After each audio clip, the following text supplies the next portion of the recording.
In these explainers, we've covered all sorts of things. Fickle gods, powerful magic, you name it. But the story we're diving into today, it's different. This one's all about pure, unfiltered human skill.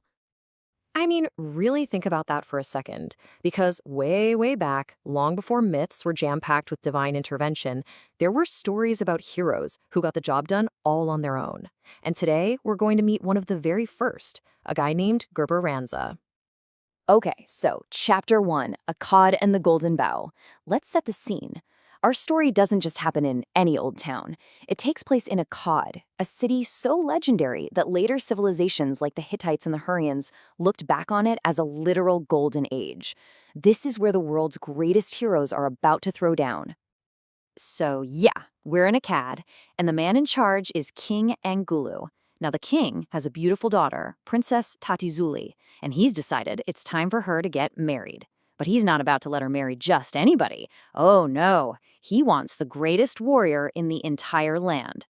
So what does he do? He announces a massive tournament. And this isn't just any contest. The ancient records call it the oldest and greatest tournament in history. It's a whole series of trials designed to find the one single hero who is actually worthy of the princess. So, the call for heroes goes out far and wide, and you better believe they show up. This is where we finally get to meet our main guy, a man with a name that just screams, "Don't mess with me." His name is Gurparanzah, which, in the Hurrian language, means Tiger of the Tigris River. How cool is that? It's a name that just drips with power and ferocity. And trust me, what he's about to do with his bow is going to create the blueprint for a hero we still recognize thousands of years later. And check out the competition he's up against. The ancient texts are incredibly specific here. 60 kings and 70 heroes, all gathered in Akkad. That's 130 of the best, all fighting for the very same prize. Now, of course, every great hero needs a rival. And for Gurparanzah, that guy's name is Impa Krukru. But here's where things get really fascinating. The historical sources can't seem to agree on who this guy was.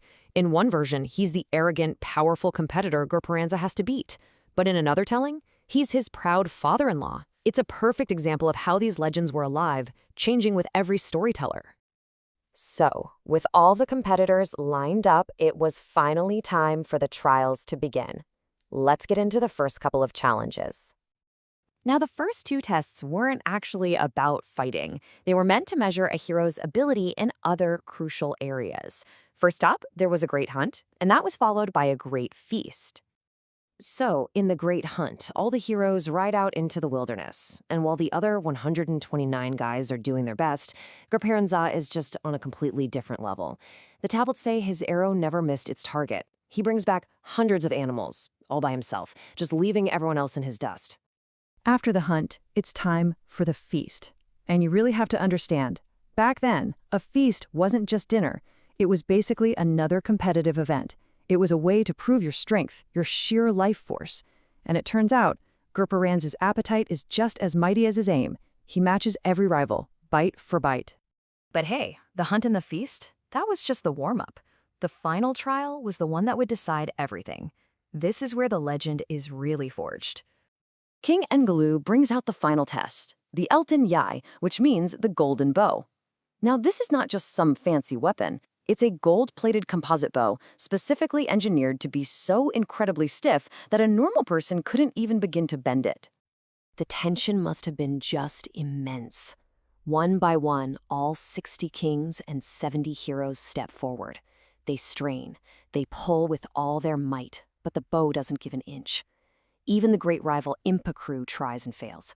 That's 129 attempts and 129 failures. And then it's Gurparanzah's turn. He just walks up and takes the golden bow. His muscles tense, and he draws the string all the way back to his ear. The ancient story describes it so poetically. The arrow just flies from the bow like a lightning bolt, soaring higher and higher until it's almost invisible.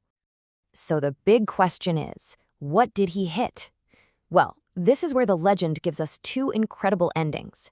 In one version, his arrow flies so high it actually strikes an eagle in the sky, which then falls right at his feet.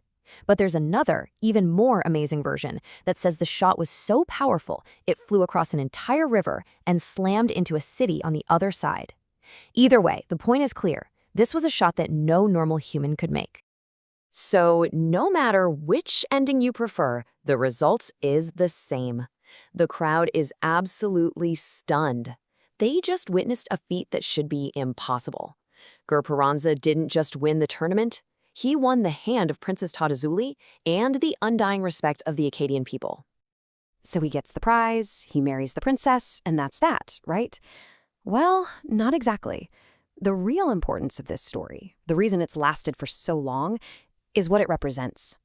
This right here is the biggest takeaway of this whole story. The Gurparanzah myth is so special because his victory is entirely his own.